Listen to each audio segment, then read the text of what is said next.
Welcome back to the second part of our Skype segment. My name is Rudolf Okonkwo, and today we are asking a very important question. We are saying, should President Jonathan resign for his inability to secure the nation? And we're also going to talk about Iyabo Obasanjo, the daughter of former President Olusegun Obasanjo, who wrote a letter to Boko Haram. And we'll talk about the campaign to bring back our girls, whether it's working and how it's working, and what people should do to help in the search of the 234 schoolgirls kidnapped by Boko Haram. Now, joining us again on Skype is Benjamin in Greece. Benjamin, welcome to Sahara TV. Thank you. And from Geneva, we have Hansen joining us. Hansen, welcome to Sahara TV. Thanks so much, Mazia Nonti. From Scotland, we have Hezid. Is that the name? Welcome to Sahara TV. Hello? Thank you, Rudolf. Okay. From India, we have Michael. Michael, welcome to Sahara TV. Yeah, thank you, Rudolf. Good evening. From Mauritius, is that Mauritius? Adam. Adam, welcome to Sahara TV. Thank you, Rudolf. Okay. From UK, we have Yemi also joining us again. Yemi, welcome to Sahara TV. Thank you, Rudolf, for having me. Okay. And from Malaysia, we have Ibrahim. Ibrahim, welcome to Sahara TV. Thank you. All right, so we have a lot of people, and we want everyone to be brief so that we can touch on several topics. So the first question is this.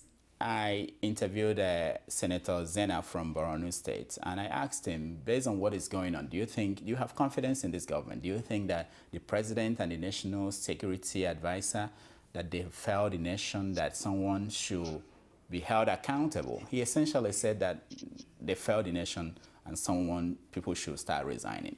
So, Benjamin, in Greece, what do you think about the state of the country, and do you think that people should be held accountable in a way, resigning their positions? Of course, Rudolf.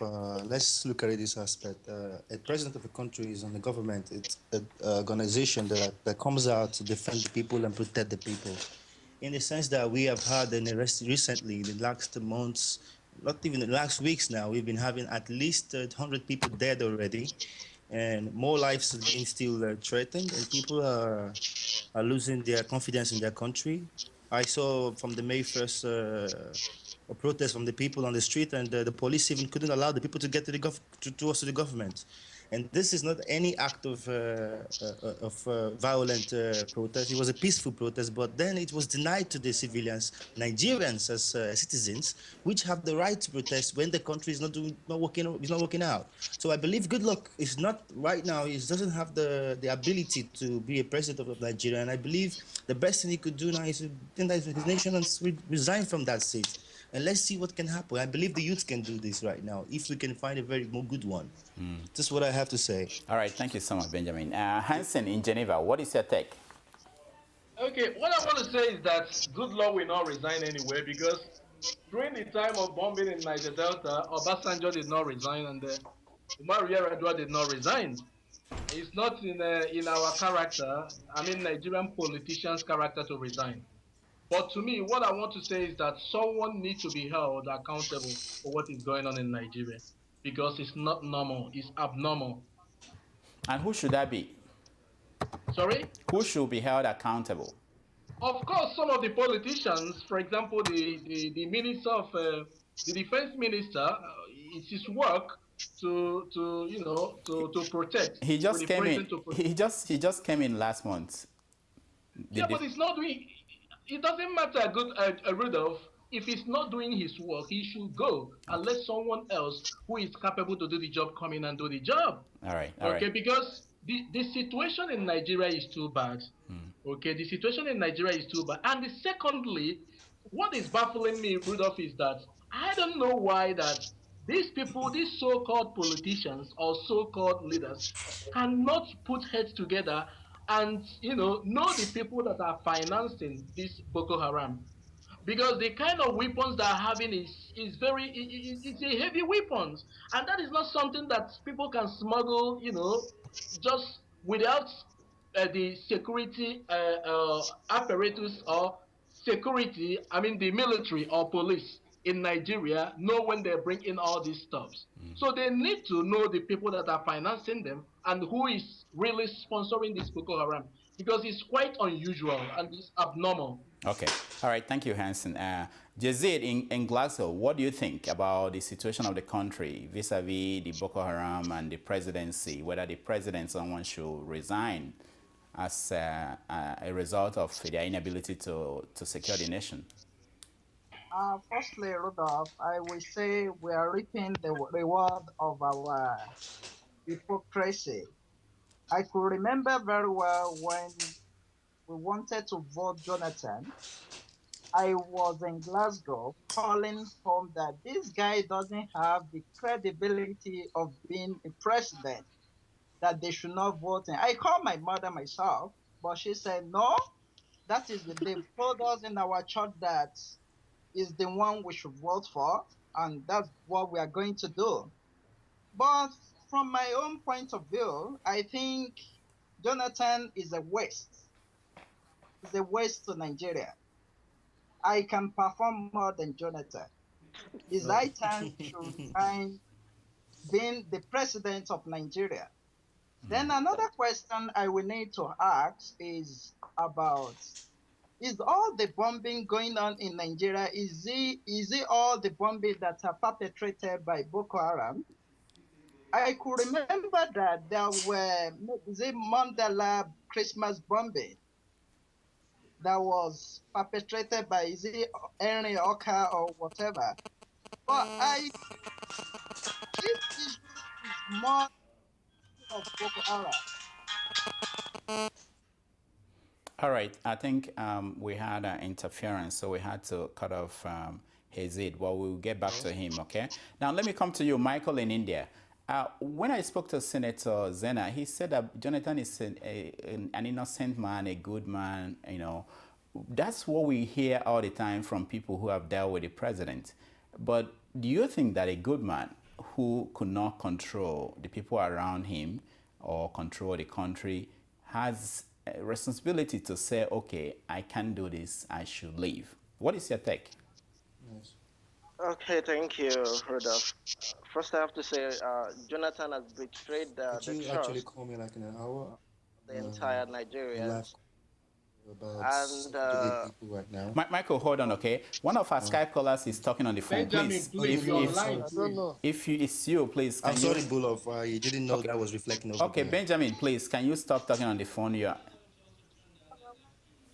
And then turn down your live streams, please. Okay, go ahead, Michael. like I said Jonathan has betrayed the trust and the confidence of many Nigerians that they had for him initially, although I never had the confidence. However, you know what baffles me is that the effrontery of this Boko Haram people, you know, the Boston Marathon bomb blast which happened last year, I don't think that it will ever happen in Boston again for another 20 years. In Yanya, bomb blast happened not even 1 week after it, and these people have the effrontery, the confidence, the audacity to do the same thing the following week. That tells you the situation of the security personnel and the situation of the security of the country. And I believe since we are practicing a presidential system of government, and the president has the sole responsibility to take care of his people. In fact, the primary responsibility of the leader is to secure the lives and property of his people. And since this man has failed, then he should. I mean, it's a polite way of saying I can't do it and resign. But as Mr. Hansen has said always, it is not our culture in Africa to resign. He won't resign. He will never resign. But he should be accountable, and also the Minister of Defense as well, and top, high-ranking military officer. Nigerians are liars. The security personnel are lying to us. They are playing on our intelligence.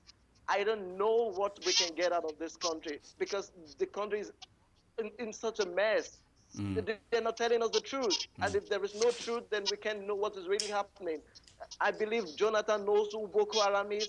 I believe those people really know who is behind this, but they're not telling us the truth. Nigeria is the country that doesn't tell the leaders are not telling us the real scenarios. They're only painting pictures for us. And it's gone beyond that. Nigerian people should come together and rise up and demand questions. Rudolph, one more last thing. You know what pains me most about this whole issue? Is that they have divided us with religious and cultural sentiments, and the people, the young men who's supposed to see these things, they are saying nothing but, oh, he's a Islam, he's a Christian, he's a Muslim, he's a this, and we are not seeing the real thing that is happening in the nation. They have, in fact, when they are dividing the money in Abuja, the Hausa guy is not, saying because you are a Yoruba man, you're not taking your money. The Igbo man is not saying because this guy is Hausa. They are sharing this money equally, but it's so stupid that we, the people who are being affected, we are the ones saying, oh, Jonathan is my brother, he's from the south side, south, he should do whatever he likes. Enough of sentiment. I think that's the problem. I think it's a spell. They've cast a spell on the people. Instead of saying the right thing, we are saying from our nose. We are not saying with our eyes. I don't know what I can say, but it's a pathetic situation, Rudolph. Okay, thank you so much. Adam, let me ask you, the supporters of the president, they say that the people who basically started Boko Haram and they're using it to disrupt the job that the president wanted to do. How do you tell the president to resign when the people who created Boko Haram are the people who should be stopped? What do you say to that argument? Thank you, Mr. Rudolph. Actually, I'm surprised by now that certain people will be saying something like that. If you look at the office of Mr. President, it's not an office whereby you decide. Some certain people can decide for the office, actually. Mr. President has every tool, has every material, constitutional rights to deal with anybody trying to cause insurgency or any criminal act within the country or even outside the country with the collaboration of the international body. But today you will see so many sentimental issues arising in the name of protecting Mr. President, and Mr. President will be quiet. Very unfortunate. I will go with what just the last speaker just said. The religion and the ethnicity is our major problem, and Mr. President is not helping the matter as well. Mr. President is endorsing religion and ethnicity to rule the nation. Mr. President is there. People like Asari Dokubo are threatening other parts of the country. Mr. President is silent. Mr. President is there going to churches to say some other religion are against him. What do you expect, Mr. Rudolph? So the situation is, I don't know, the situation is so pathetic. I don't know how to describe the situation. And you know what? I just listened to I just listened to Honorable Prince and Honorable Prince the other time. Honorable Prince and, Humble Prince and Adiola. And Adiola. Yeah. Adiola was reading from the Facebook comment that it's so surprising that some people are still, despite all this incident, some people are still praising Mr. President. When you look at the situation, the region whereby this incident is happening, like the northern region, including Abuja itself, you will find out that most people there, they don't have access to internet, just like we have here. Do you get? Yeah. And when you look at those people making comments on the praising Mr. President that he has tried enough, really they are from the south. If you go to the south today, it's business as usual. I'm telling you the fact. It's business as usual. You only get to know that something is wrong somewhere when you are online, when you are on the social media. That is only when you can get, that is the only access of getting any information, something is wrong in Nigeria. So it's not surprising that but Maiduguri or Borno itself, there is no network. There is no network. I was talking to one of my colleagues, telling me his brother used to call. His brother is among the military guys in Maiduguri. I don't know whether he's among those that went for the operation or not, but he used to call them like monthly or so. But ever since like 6 months now, they don't get access to him. I was telling him that he doesn't know. Don't he know that there wasn't any network over there in Maiduguri? So the actual problem is like. I know the situation of Nigeria. We here in diaspora, we can just, because we have access to the internet always, so we can just figure out something is wrong somewhere. And I can tell you basically the fact. Now, the pressure Mr. President is facing concerning the situation is not from the protesting that people are protesting. Actually, it is from the social media and the international media that are making effort to see that these kids have been rescued from these kidnappers. Adam, thank you so much. Let's go to other people, okay, and hear their views. Yemi, let me ask you, in the last few months, we say, the president has changed the security chiefs. He changed the national security advisor about 2 years ago. He changed the defense minister. What else should he do to change the story in Nigeria? Thank you, Rudolf. The moment you put the wrong person in the right place, definitely you cannot get the right result. You see, Mr. President has played the card of this Boko Haram in such a way that from the beginning, he has defeated himself. Because 1 minute, I know them. The next minute is politics. The next minute is religion. You see, when you begin to change your statement constantly, then definitely you are not going to do anything. The last time he changed his service chiefs, the chief of defense staff then, the very first statement he made was, by April, Boko Haram will be a thing of the past.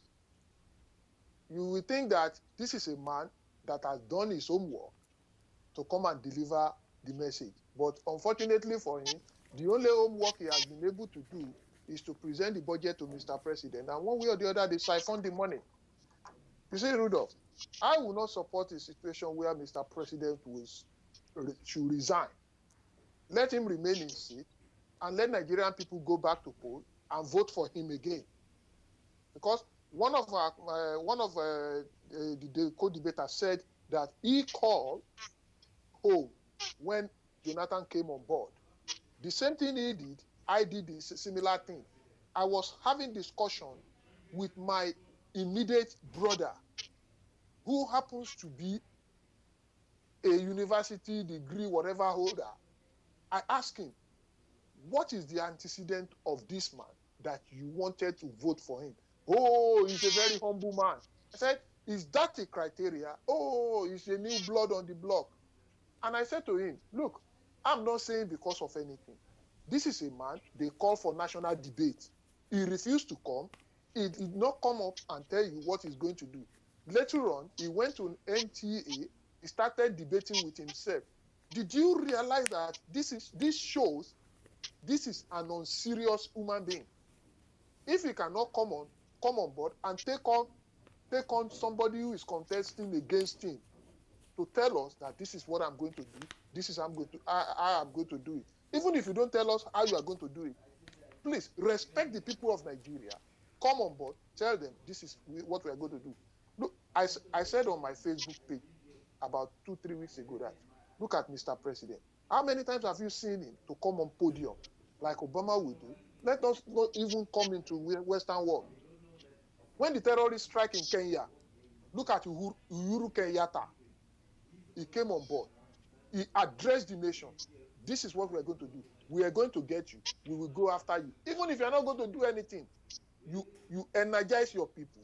You tell them we are doing something. But the moment they strike, Mr. President, go there, and the mantra is no stone will be left unturned. I don't know how many stones they have been turning in the last 4 or 5 years, which they have not been able to turn now. All right, Yemi, let me stop you because we are running out of time. Ibrahim in Malaysia, let me ask you. The people from supporting the president, they say that northern leaders are not doing all they could do to help this situation. Do you think there are other things that northern leaders should have been doing now to help the situation, even if the federal government is not willing to do anything? Let me give you an example. When we spoke to Senator Zena today, he said he will not recommend that any state should allow the military to come into the state because they are not helping the matter. They are not helping anybody. That if they had known, they wouldn't have invited the military in the first instance. They would have found their own way to deal with Boko Haram. Is there anything that northern leaders should have been doing now or could do to help the situation?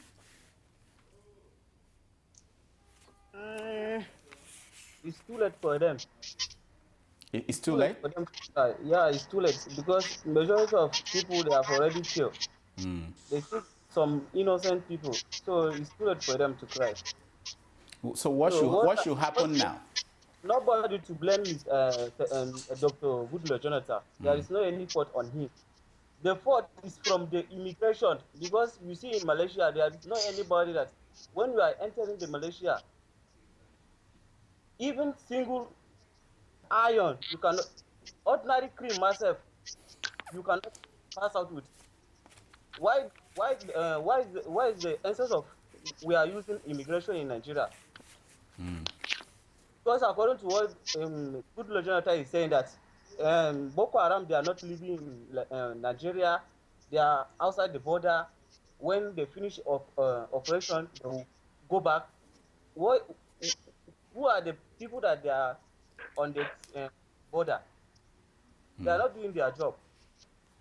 All right.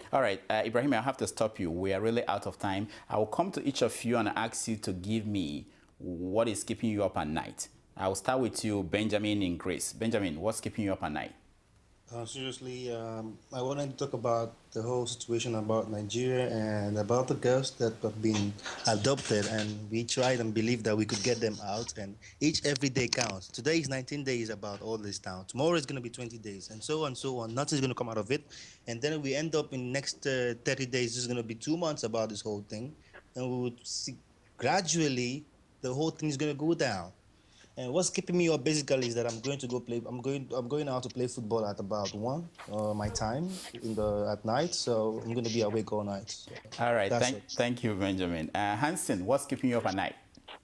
Yes, Rudolph. What I want to say is that Nigerian problem did not start from Goodluck Jonathan, and it will never end after Goodluck Jonathan. Nigerian problem is very complex. Okay. Boko Haram issue, the governors, the people of the north are not even helping matters too. Nigerian government entirely, they are not helping matters. We have a real problem in Nigeria, and the only way the problem will be solved is that everybody needs to sit together and we talk how we can move Nigeria forward. It's not about good luck. It won't be over after good luck, except we change the system that we're practicing in Nigeria for the moment. Hansen, let me break my rule, but I thought that's why we have the national conference going on. Are you aware of that? Yeah, of course now, but what are they talking? They bring old people who cannot even decide for the future of the young generation. That is the problem. All right, Hansen, thank you so much. Let's go to Hezid in Scotland. What's keeping you up at night? Thank you, Rudolph. Before I go to your question, I want to find that, there is a problem. The instrument of change of a society is youth. When there is problem with the youth, there's no way we can achieve a better society. Well, what is keeping me up all night is where I usually check my Facebook to know the current situation of the country. That's what I usually do. Even when I'm on the go, I will use my phone to check to know what is going on and how can we deal with All right. whatever is. Thank you so much. Michael in India, what's keeping you up at night? What's keeping me up at night? Actually, I realized I can't really read news about Nigeria again. Now I only have to read comments. I mean, abusive comments. It's really keeping my head burning, actually. And actually, I have realized that Nigeria is a nation with so much resources, but without resourceful leaders. And here comes my conclusion: a nation without a resourceful leader is called Nigeria. It's as simple as that. All right. Thank you so much, Michael. Adam, what's keeping you up at night? Yeah, Mr. Rudolph, before I could answer you for that, let me quickly say something. Actually, I like your program. I used to watch it most of the time. And in short, Sahara TV is my favorite. But in this segment, okay, let me quickly rush to say something quickly.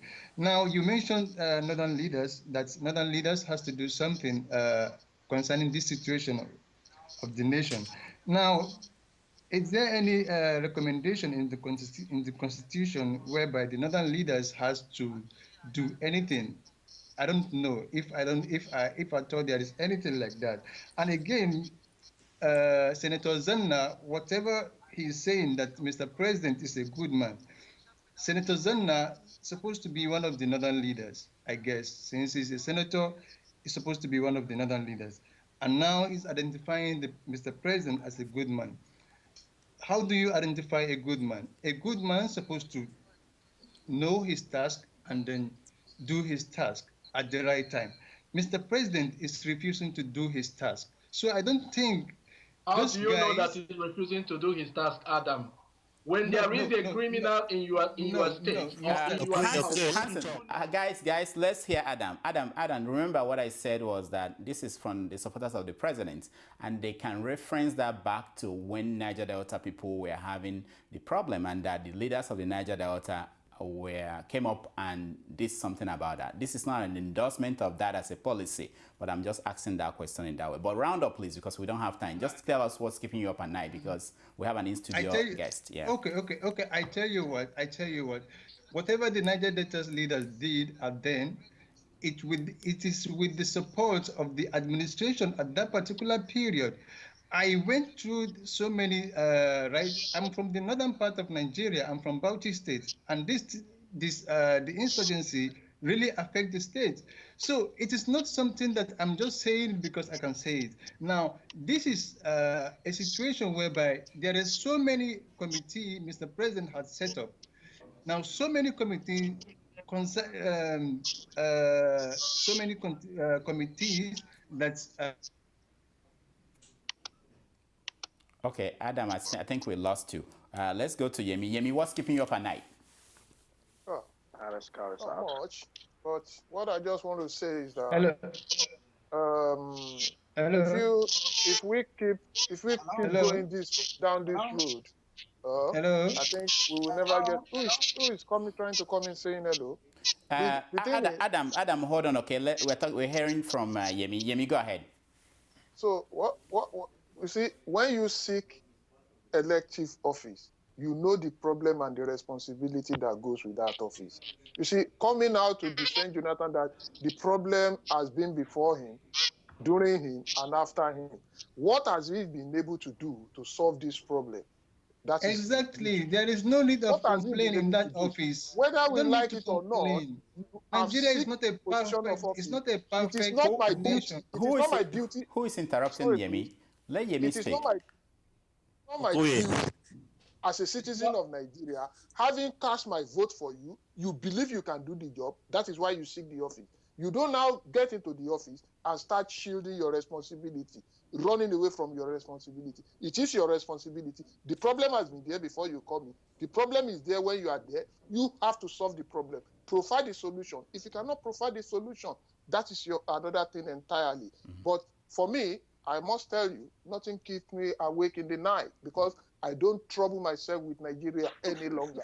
And I will never do that. All right, thank you, When Yemi. there is opportunity for me to say something, I will say it. But for me to blow my head up because of Nigeria, no way. All right, thank you, Yemi. Thank you so much. Ibrahim in Malaysia, what's keeping you up at night? Be brave, please. Ibrahim.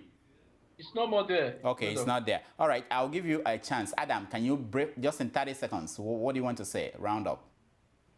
So I'll go to the last speaker. The way he said, Mr. President's supposed not to complain the situation of Nigeria. Nigeria is not a perfect nation. If there is a problem before you are there, and a problem still, the problem is still there when you are still there, you don't need to complain. What do you expect to see? You are there to serve. You are there to protect the lives and property of the people, not to start complaining. All right, Adam, thank you so much. Okay, we're out of time. I want to thank everybody that joined us. Benjamin in Greece. Benjamin, thank you so much for joining us. You're welcome, Rudolf. Hansen in Geneva. Hansen, thank you so much for joining us. Thanks so much, Mazi Anonte. Hazid in Scotland, thank you so much for joining us. Michael in India, thank you so much for joining us. Oh, thank you, Dr. Damages. Adam, thank you so much for joining us. Dr. Damages, thank you very much. And Yemi in UK, thank you so much for joining us. Thank you, Rudolf. And Ibrahim, thank you so much for joining us.